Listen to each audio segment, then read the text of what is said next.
programa de hoje, nós vamos atender ao pedido da dona Maria de Oliveira, de 50 anos.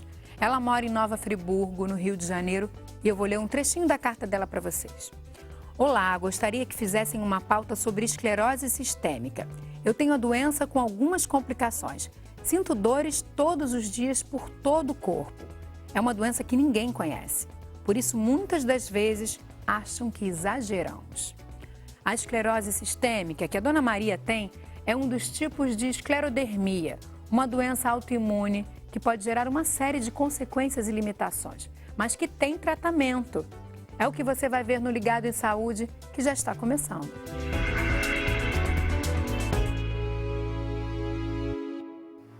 Olá, eu sou o Dr. Frederico Marcondes, reumatologista do Hospital Universitário Clementino Fraga Filho, da UFRJ. Vim aqui hoje no Ligado em Saúde para falar um pouquinho sobre esclerodermia. Tudo bem, doutor Frederico? Prazer em te receber aqui hoje. Muito obrigado pelo convite. Obrigada por você estar aqui. Explica pra gente o que é uma doença autoimune, né? A esclerodermia, ela é uma doença autoimune. Por quê? O que acontece no organismo por conta disso? Bom, como todas as doenças dessa categoria, vamos por assim, são doenças onde a própria imunidade do nosso corpo reconhece os nossos tecidos como sendo estranhos e acabam atacando a eles. E é o que acaba determinando os sintomas e as complicações da doença.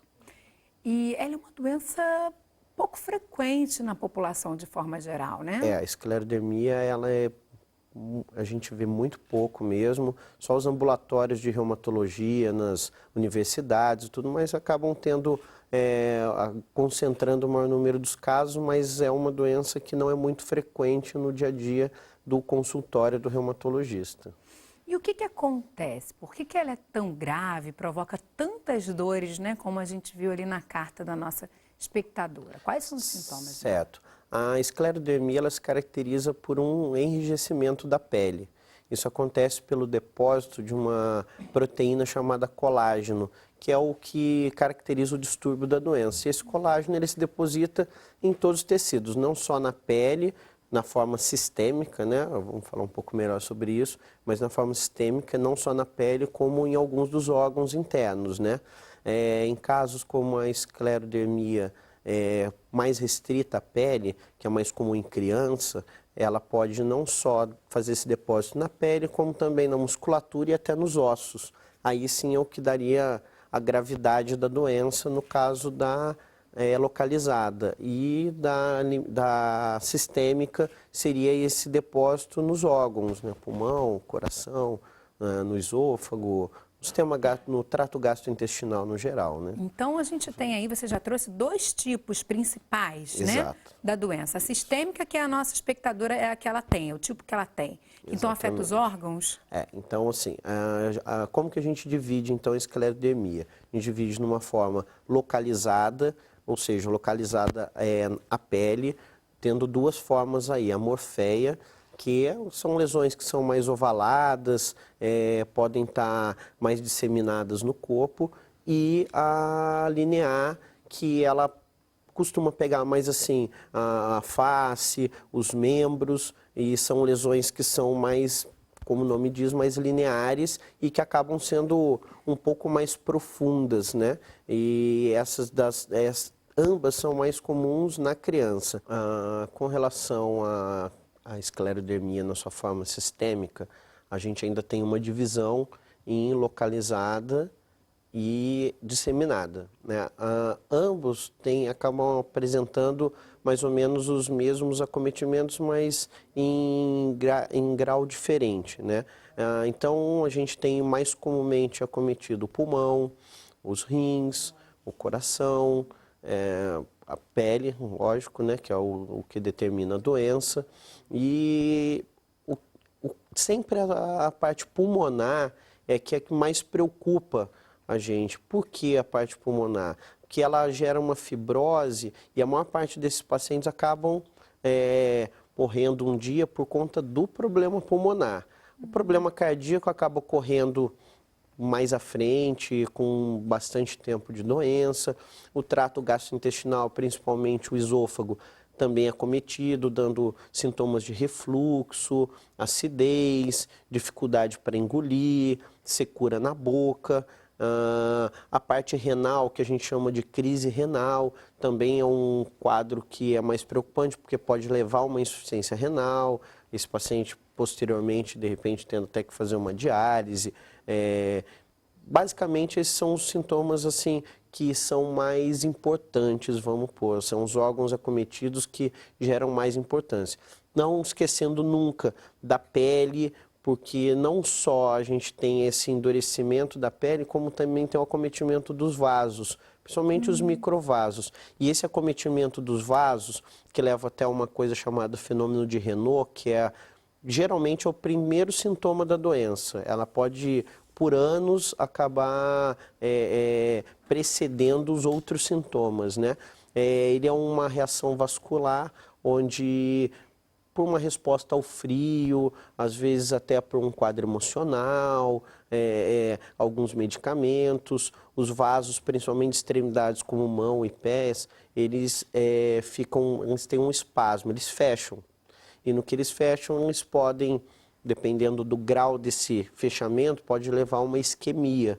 Então a mão pode primeiro ficar pálida, depois roxa, né, que é um sinal de cianose. E causa dor também? E gera dor, pode gerar bastante dor.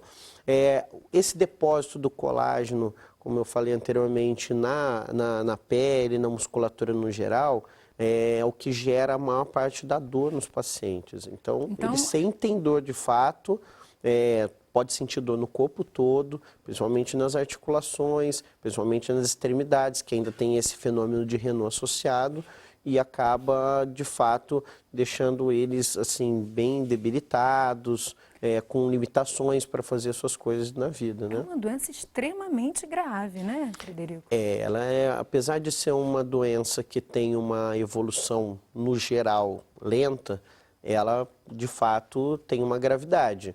E ela aparece em alguma idade específica? Então, é uma doença que é mais comum em mulheres, até 4 vezes mais frequente do que em homens, né? A faixa etária da forma sistêmica varia aí de 25 a 55 anos, né? Uma faixa que é mais comum mesmo. A forma localizada, que acomete só a pele mesmo, ela é mais comum em crianças. O tipo morféia pode até evoluir até a fase adulta, com algumas lesões aparecendo, podem, em determinado momento, até desaparecer sozinhas. E a forma linear, que é um pouco mais grave, também mais frequente na criança, que pode chegar a esse depósito, esse endurecimento até a musculatura e o osso. Esse sim é uma forma cutânea um pouquinho mais grave, né? Porque pode dar limitações, mas assim, a gente tem formas para tentar não deixar que essas limitações sejam tão grandes a ponto da pessoa não ter uma vida social comum, normal, né? Como qualquer outra pessoa. Mas de qualquer forma traz um impacto grande, né, para a vida dessa pessoa. Com certeza. Principalmente as lesões cutâneas, para quem olha, às vezes pode enxergar até com um certo preconceito, achando que aquilo pode ser contagioso, Como e muito que é o pelo aspecto contrário. Dessas lesões? Como é que elas se apresentam? Então, na forma localizada, a morféia, como eu falei, são lesões mais arredondadas e espalhadas pelo corpo. São avermelhadas sempre? Então, na fase ativa, elas ficam um pouco mais escuras, até podem ser vermelhas, mas um pouco mais escurecidas, e conforme elas saem da atividade delas, elas vão ficando mais esbranquiçadas. A forma linear, mais ou menos parecido. Na forma ativa, de fato, ela fica mais escura, pode em determinado momento ficar um pouco mais avermelhada, mas ela já não fica, ela não chega a ficar com um aspecto mais esbranquiçado como a morféia, mas ela fica toda salpicada, vamos por assim, né? E sempre tem no rosto também? Então, a forma localizada, ela pode dar em membros e na face. Quando dá na face é o que a gente chama de lesão em golpe de sabre, né? Como eu falei, muito típico em criança, isso não dá em adulto. A forma sistêmica, na forma limitada, a gente tem um acometimento maior das mãos, principalmente, né? Pode pegar um pouco de face, dando um aspecto típico na doença. Tem um enrijecimento da pele que pode levar as mãos até ficarem um pouco atrofiadas, elas podem ficar rígidas, né, com uma posição em garra das mãos. Na forma difusa, a pele no geral pode ficar endurecida, ela fica com um aspecto todo mais escuro de fato, brilhante porque não tem hidratação na pele. E essa doença ela vai sempre progredir? Bom, é uma doença de fato progressiva, tá? Principalmente a forma sistêmica. Ela pode reduzir muito a sua velocidade em torno ali de uns 5 anos de doença, que é a fase onde ela progride mais. Após isso, reduz muito a velocidade, mas ela sempre pode estar progredindo. Por isso, o tratamento é importante para minimizar os acometimentos logo no início da doença e após, nessa progressão, a gente poder controlar de uma forma melhor. Tá certo. No próximo bloco a gente vai conhecer então como é que é esse tratamento, né? Principalmente nesses primeiros 5 anos de doença. E você também vai conhecer o Romero, de 49 anos, que convive com a esclerodermia.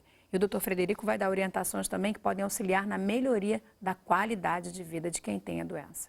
É já já.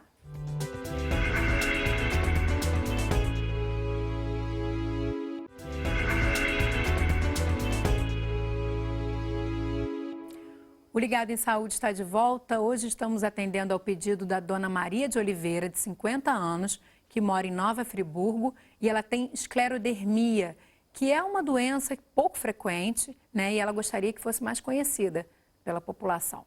E para falar sobre esse assunto, nós convidamos o reumatologista Frederico Marcondes. Então, a gente entendeu um pouquinho dessa doença lá no primeiro bloco, né, Frederico? A complexidade dela também. Agora, você disse que o ritmo dela de progressão é maior nesses primeiros 5 anos. Exato. Então, como é que se dá esse tratamento, principalmente nesse início? Bom, o tratamento, a base dele é medicamentoso. Essas medicações que a gente utiliza vão depender, de fato, de como essa doença está progredindo, né, a velocidade de progressão dela e a gravidade. A gente tem alguns medicamentos que são utilizados, algumas vezes até por questão de velocidade, a gente tem que usar medicamentos injetáveis que são o que a gente chama de pulsoterapia, é feito uma vez por mês para tentar bloquear essa progressão rápida da doença, né? Não deixar que ela deixe sequelas nessa pessoa que possa de fato limitar. Então, esse início é fundamental, né? É fundamental sim. Até que haja adesão ali, o comprometimento desse paciente. Exatamente.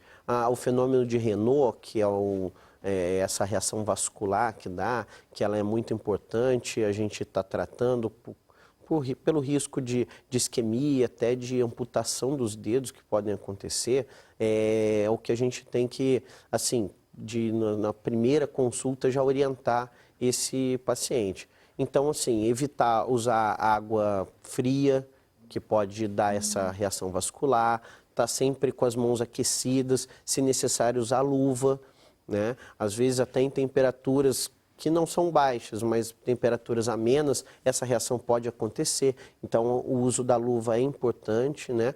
O uso de algumas medicações que são vasodilatadoras, a utilização dessas medicações de forma regular, correta, ela é importante. E os medicamentos de uma forma geral, né, voltados para o tratamento dessa doença, a maioria deles é oferecida pelo SUS? Sim, a maioria deles sim. São medicamentos, o corticoide, que é uma medicação que é muito comum no dia a dia de várias pessoas, é fornecido pelo SUS. O metotrexato, que é uma outra medicação que também de uso comum dentro até da reumatologia, é um medicamento que muito fácil de se encontrar. E esses medicamentos, eles vão lentificar esse ritmo, essa progressão da doença? O objetivo é esse, é deixar com que o ritmo da doença seja o mais lento possível.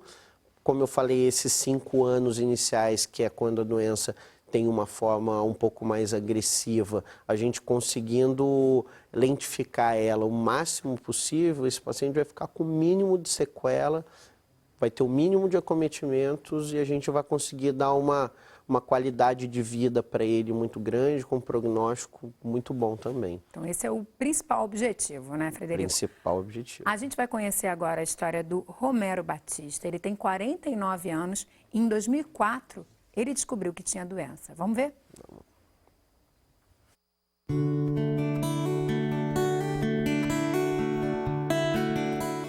Comecei com os sintomas de azias e procurei os médicos e demorou um pouco até eu descobrir. Só foi em 2004 que nós diagnosticamos a esclerodermia, né? Dos sintomas até a descoberta foi mais ou menos 1 ano. As consequências foram as manchas no rosto, né?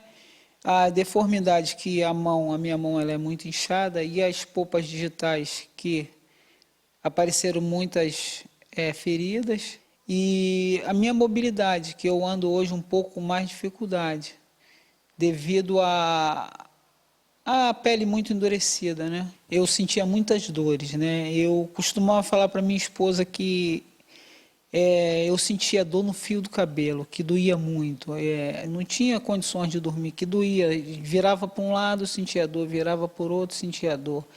E as mãos inchando, não tinha mais movimentos, as mãos começaram a perder os movimentos, não tinha mais vontade de sair, de andar, a vontade era ficar em casa. Eu tive que parar de trabalhar, parei de trabalhar em 2004. O tratamento que me ajudou a melhorar um pouco mais foi a pulsoterapia, né? Eu fiz 10 sessões em 2010 até 2011. O que melhorou, assim, de lá para cá? A minha mobilidade, a minha autoestima melhorou muito, porque eu aprendi a conviver com a esclerodermia e comecei a prestar atenção só para mim, não para a esclerodermia. Foi aí então que eu comecei a controlar mais, né? E viver uma vida mais tranquila, mais calma, mais sem problemas, sem aborrecimento, que faz parte também, né? A nossa vida era muito acelerada, nós trabalhávamos muito e nós tivemos que literalmente pisar no freio. Paramos com tudo assim, por um período ficamos totalmente parados e o tratamento, começamos a fazer coisas diferentes, a sair, a nos divertir, a tentar melhorar aquele clima, aquela situação.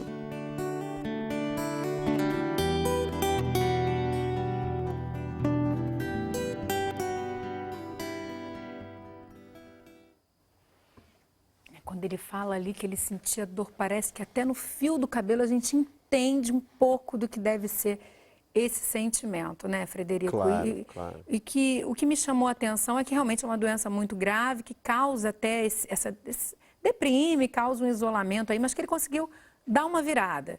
Como é que vocês acompanham esses pacientes de uma forma geral, né, orientando eles para que eles mudem de alguma forma alguma coisa na vida, para além do tratamento mesmo, né? Para que eles possam conviver com essa doença de outra forma? Bom, a mudança no estilo de vida, muitas vezes, ela vai ser primordial para que essa pessoa possa se sentir inserida na sociedade. A fisioterapia é uma coisa que ajuda muito, principalmente nesse início, porque como é uma doença que acomete também as articulações, dando um enrijecimento também nessas articulações, ela gera limitações. Para evitar que essas limitações fiquem cada vez mais graves e mais sérias, a fisioterapia ajuda a manter a mobilidade, a dar uma melhora na qualidade de vida dessa pessoa. A parte respiratória também é muito importante, não é o caso dele até, mas como o pulmão é muito acometido, muitas vezes a fisioterapia respiratória também é importante. A atividade física, no caso, também é muito importante para manter não só a mobilidade, mas para melhorar o rendimento cardiovascular dessa pessoa. Algumas outras coisas como a parte alimentar, manter uma alimentação saudável, tentar fazer coisas que tirem um pouco o foco da doença, como ele mesmo comentou, né? Que em determinado momento ele pensou mais nele, e acho que o caminho é esse mesmo. E deve ter uma parte aí de aceitação, né, dessa doença, que é uma doença que traz muitas limitações, aceitá-la e de alguma forma adaptar a vida a essa nova realidade. Com certeza, mesmo porque, ainda mais por ser uma doença pouco conhecida, a grande maioria das pessoas com certeza nunca ouviu falar dessa doença. Quando alguém recebe um diagnóstico desse, é natural que ela acabe ficando mesmo achando que está tudo perdido, que ela está com a doença mais grave do mundo. De fato, pode acabar sendo, pode, porém, vai ser mais, eu acho que para aqueles pacientes mesmo que tentam não aceitar, que não aderem ao tratamento, não aderem às orientações todas que são passadas. Eu acho que o mais importante, a mensagem mais importante a passar é isso.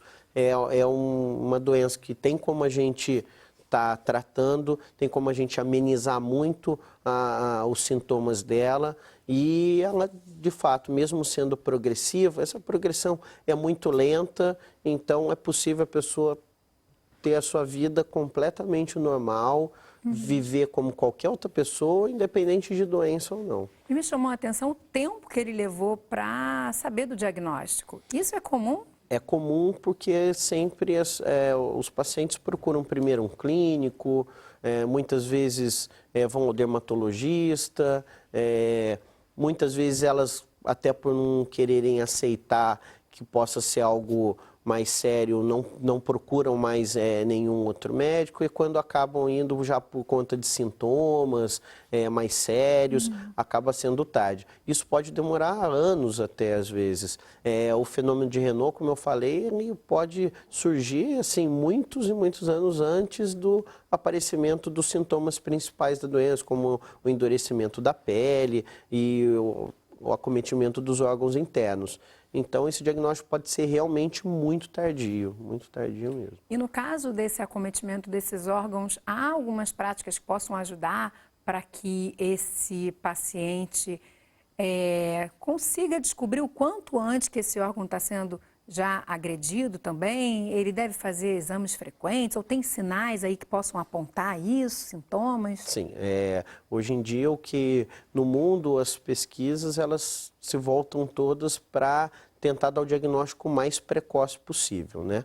Então a primeira orientação tem esse diagnóstico, ou então está sentindo que a mão não tá legal quando tem uma variação no tempo, procurar primeiro um médico para poder ver se de fato é um fenômeno de Raynaud. A partir daí vão se fazer alguns exames, né? Alguns exames de imagem, alguns exames laboratoriais, para ver se há a presença de alguns anticorpos que são típicos dessa doença. Os exames no geral de imagem para a gente buscar uma gravidade ou acometimento dos órgãos internos já.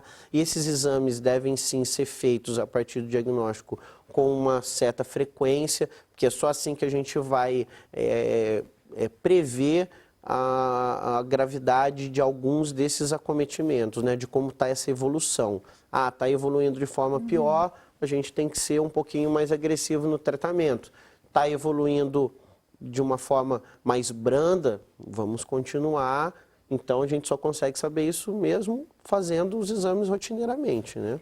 Tá certo, doutor Frederico. Eu espero que a gente tenha conseguido aí contribuir para um maior conhecimento sobre essa doença, né? Até entre profissionais de saúde, como a gente viu, às vezes eles não lembram tanto, não sabem de repente que pode ser essa doença, esse diagnóstico demora para acontecer. Então, e para quem quiser mais informação também, eu quero deixar o site da ABRAPES, que é a Associação Brasileira de Pacientes com Esclerose Sistêmica, www.abrapes.org.br, está aí na sua tela. Muito obrigada pela sua participação. Agradeço, até uma próxima convite. oportunidade. Obrigado. Hoje a gente falou sobre esclerodermia, mas o próximo tema pode ser escolhido por você. Aproveita e deixa também um recado para a gente contando sua opinião sobre o programa. Nosso contato já está aí na sua tela e eu vou ficar esperando sua participação. A gente se encontra no próximo Ligado em Saúde. Tchau!